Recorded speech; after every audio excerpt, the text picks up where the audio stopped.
So now that we're finally able to sit down Yeah. and do the interview. So I'm here with Gian today, and there's a lot of guys in the program who I haven't spoken to yet. I've basically talked to everyone who works in this room, but I haven't really talked to very many league guys. And one of the reasons I wanted to chat with you was because you were at the Grimm Cup a couple weekends ago, but was that your first time being there?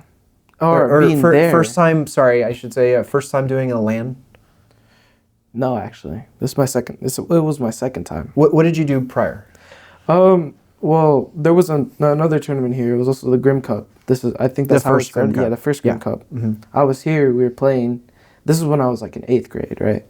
And it was like pretty. I was really nervous.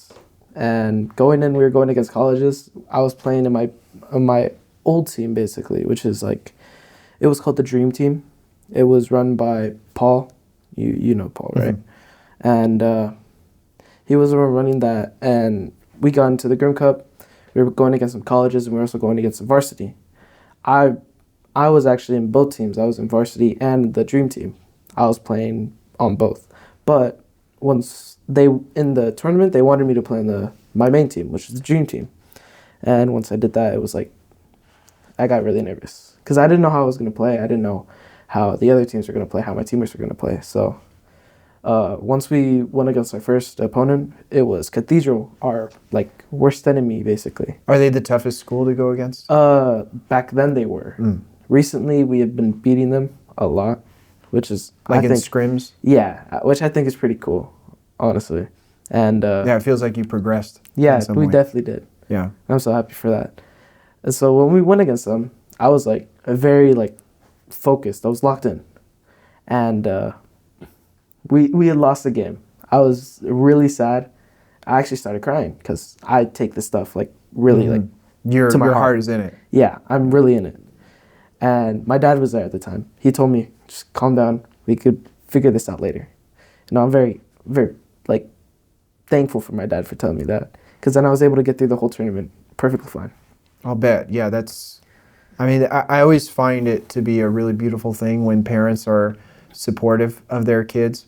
I'll be honest, one of the reasons I wanted to sit down and talk with you was because when I was there at the Grimm Cup getting B-roll or behind the scenes footage, one of my favorite shots was seeing you, like, it looked like you were a little unsure of yourself going into the game, and then I just see your dad come over, and he leaned over and said something. I don't know what he said, but it was something reassuring, it seemed like. And so I thought that was a really special moment. I would love to see everyone's parents do something like that or treated the same way. And one of the things that's kind of neat about esports, and I didn't realize it until I witnessed that moment, is when you're out on the field, there's some degree of separation. Like if you're playing football or basketball or whatever, everyone's in the stands, and then you guys are out on the court or on the field, and you don't have as many opportunities for moments like that. And I think going into whichever game that was, being able to see that interaction happen was really cool. So, well, that's the Grimm Cup. I want to ask you, so what year are you right now at Bosco? I am a sophomore. You're a sophomore. Yeah. And what's your experience been like going to high school so far? Like when I first came in, I thought it was gonna be way different from my other school, but it wasn't, because my school had just transitioned to us transferring classes. Each teacher had a specific like subject, right? They had their own subject, and we had 3 teachers. They all taught 2 subjects each. So I had my religion history, then I had math science, then I had English and like art, right? And it wasn't so different because now here I also transition classes, but it's just like not one teacher is teaching 2, but they're teaching like just one specifically.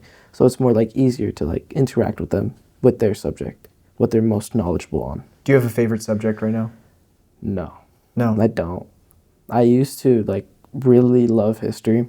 Honestly, I still do, but it's not my favorite. I also like chemistry and like how all those how we can learn like more about like us in general because we're made up of like atoms and all that. Right, right. And I just like learning about different things. Like even in esports too, I love learning. How did you get into esports?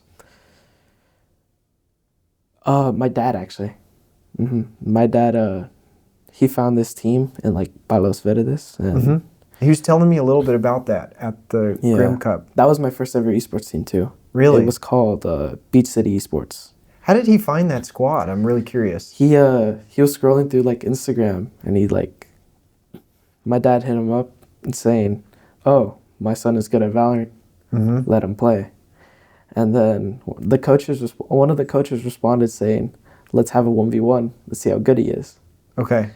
And I went over there. It was like a 30-minute drive. It wasn't that bad of a drive, but I was very nervous. I didn't know what I was going to do. Yeah. I would have been too. Yeah, in one your of the shoes. coaches like wanted to 1v1 me, so I'm like, "Oh, I don't know how this is going to go." So I went to the place. It was pretty small, definitely smaller compared to this, right? So did they had an actual lab? They had a Okay. whole lab. Okay. It was right next to a coding thing. They're called Code Ninjas. Okay. That's how they funded for the esports team. So I went in, and there were like two coaches there. There was one called Matty J, the next Nicky J. Then there was a head coach. I forgot his name, but I went up against Matty J, right? My old Valorant coach. I beat him, and I was really surprised. Like Really? on that 1v1, I beat him. I don't remember the score, but I know he never won one. Was this like a one site type deal where This was like more of a we just go which site we want. okay. And if not, okay. then we just run it down. So it wasn't a death match, it was actually like pushing yeah. an objective. Okay. And you won every single round? I won every single round. Wow. Which was pretty crazy. And were you just that much better? Did you feel like he was going easy on you, or how did that happen? Honestly, in my mind, I thought he was going easy, but then he told me like after the game, "Well, wow, you're really good." I don't know what I could have done there, and Really? I actually helped him because he told me that he was kind of starting. His brother also played, and he wanted me to go against him, but he wasn't there that day. So, How many game titles did this org carry? I don't think they carried much. They did seem a bit new. It was mainly Valorant. It was like Valorant, Overwatch. Overwatch was big for them, really big. I remember, like when I was there, the Overwatch team was really good, and one of their like players wasn't there. They asked me to sub in, and I was playing like how I like used to on my PS4 because I did have Overwatch on my PS4. And I would always play Soldier 76. Yeah. They built a team around me, which I was surprised of, and we won the game, Wow. So not only did you get an opportunity to play at a higher level on a squad, but you were sort of thrown into a bit of a leadership role because Basically. they made they formatted the squad based on how you played. So wow, that is. So you actually had a lot of experience going into the Green Cup and then starting Bosco Esports. When I started, it was like Bosco asked me if I wanted to play because I did during the summer camp at the end. Gabe, the old director, he gave us papers saying, "Oh, there's an esports team. We would like you to join." I joined. I did the training, and I played Valorant. That was my main goal. I wanted to be in the Valorant team. And then my dad told me, "Oh, there's League, there's a bunch of other games." Those are the only two that I remember. And I came in being the best in Valorant. And then the second I came into League, I didn't know what I was doing. Only because my dad had taught me a day before, like at the night. So I came in, he taught me, I came in playing League, and I did really good. They wanted me on the team. Of all the games that you've played, which one would you say is your favorite to play? That's a hard thing to say, only because I've been playing Valorant for a long. long time, and I've also been playing League for a long time right now. But do you find that there's a crossover between the two games in how you increase your intelligence as a player or your understanding? I want to say there is a big difference, only because like both of them are team games, right? One of them you have to learn what each agent does, right, in Valorant, and they're very little, right? Very little pool to choose from. But compared to League, they have How many are there? huge. There's like, I think 200. 200?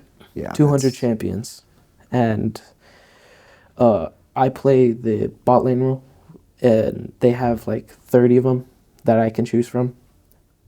My main one that I always play, I love to play, his name is Aphelios. He's apparently the hardest, like one of the hardest characters to play.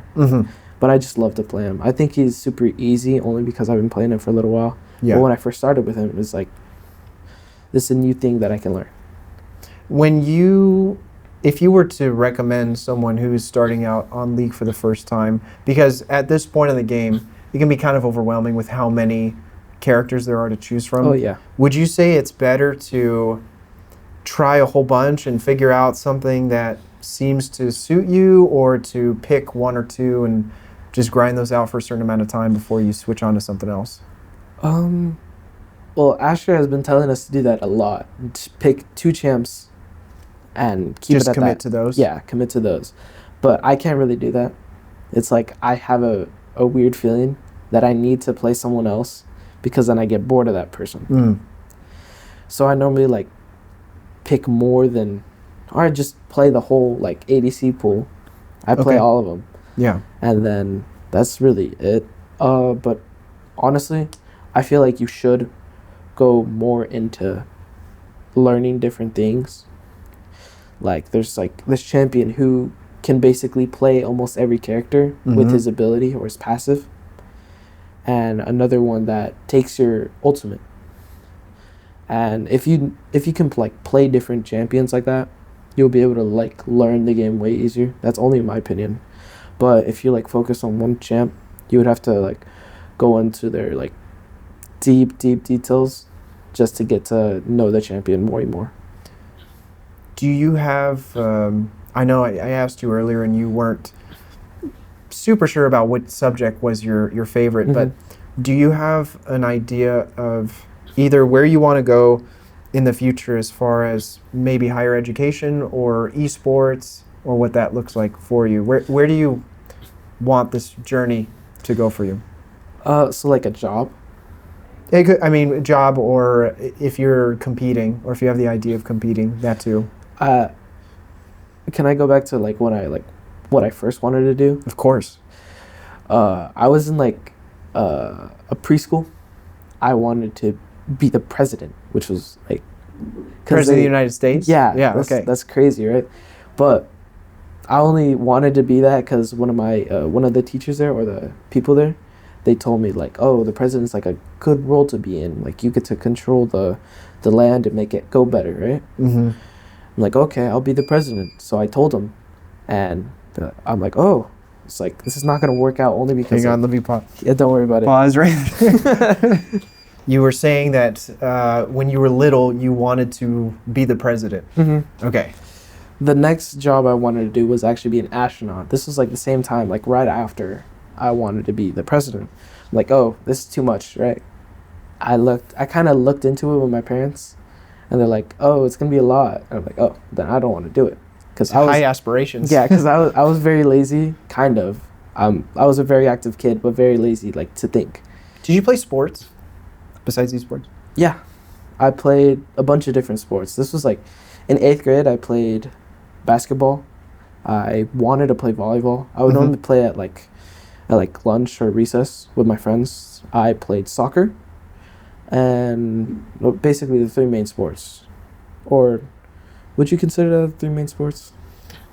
It's hard to say. Yeah. I think of main sports as like, I guess, like football, basketball, baseball. Yeah. But, you know. I actually played baseball too. I played flag football with the 8th grade class too. It was a lot of sports that I did play in 8th grade. And one of the first sports I actually tried was soccer. Do you think that the sports had any effect on how you approached esports when you got started, as far as like communication and things like that? Not really. Only because I wasn't really out on the field communicating with my team. I was playing goalie for soccer, Ah, okay. and I would just talk. I would yell at them. Mm-hmm. How my sister does. She's also a goalie. She would like yell at her teammates and like try and get their attention only because they're so far. Yeah. And so she would yell at them, tell them what was happening on the field, because she basically has a bird's eye view from back. And I'm kind of surprised too how she could see like so super far, because the field is huge. It's like huge. I can't really explain it, but I'm just surprised that she could yell that far too. So, no go on the president. No go. No interest in astronaut after that. So then what was the next thing? I actually didn't know until like 8th grade. I wanted to be a barber. Really? I saw a bunch of like TikToks like showing people with haircuts and how like messed up it can be. And I'm like, I want to do that because they also get a lot of money. I said, I want to do that because I don't want to mess people up. I'm going to learn and I want to make some money. I'm like, I still have that in mind, but it's like my number 3 option. My second option, which I came up when I first joined esports, was become a streamer, become like a content creator. Love to hear it. Awesome. Awesome. And right now, in my mind, is number 1 is be a sports medicine trainer. This is when I came into high school. I'm taking sports med right now, and my uncle, he's a physical trainer or a personal trainer, and I look up to him right now. I haven't talked to him, but I do look up to him only because he like trains professional athletes like in the WNBA. Kind of forgot their names, but they're very very That's popular. a great position that he's in. Yeah. Huh. And he also trains some boxers, which I love boxing. So if I'm able to train any like boxer, that'd be my dream. Do you do boxing right now, or have you trained? I have trained. Right now I'm in like a pause stage, only because like when I first did boxing, I had to quit only because of an injury. And now I'm still on hold only because of another injury that I have right now. Okay. I mean, it's brutal. It's hard on the body, so you know, maybe that's for the best at the moment. I want to go back to number 2 real quick. So you're interested in potentially being a streamer? Of course. Have you gone live before? Yes, but it only lasted like 5 minutes. Okay. It's just me and my dad scrambling around like on YouTube trying to figure out how to run the broadcast? Yeah. I mean, it's not super easy when you first get started. It's a little convoluted. Because I thought it was going to be pretty easy. I thought you just click a button, go live. Yeah. Go live, right? But it's more complicated than that. Me and my dad are like trying to figure out why my mic is like not producing the sound. Why like my headphones are like glitching out all the time. Because they wouldn't do that without it streaming. So we're like, oh, we need to figure this out. Yeah, you've got to figure out how you're going to route the audio not only to yourself, but make sure that the viewers can hear what you want them to hear and that it's all coming out at a good level. I mean, I've been doing it for 4+ years, and there's still all sorts of technical issues here and there that I run into, and you know, all sorts of gear that you can get to help you do it. But well, that's really cool. And are you looking at it through the lens of being an entertainer, or you want to showcase your skill? Like, what is it that you want to show on a live stream? I'm not really trying to show anything. I'm just trying to show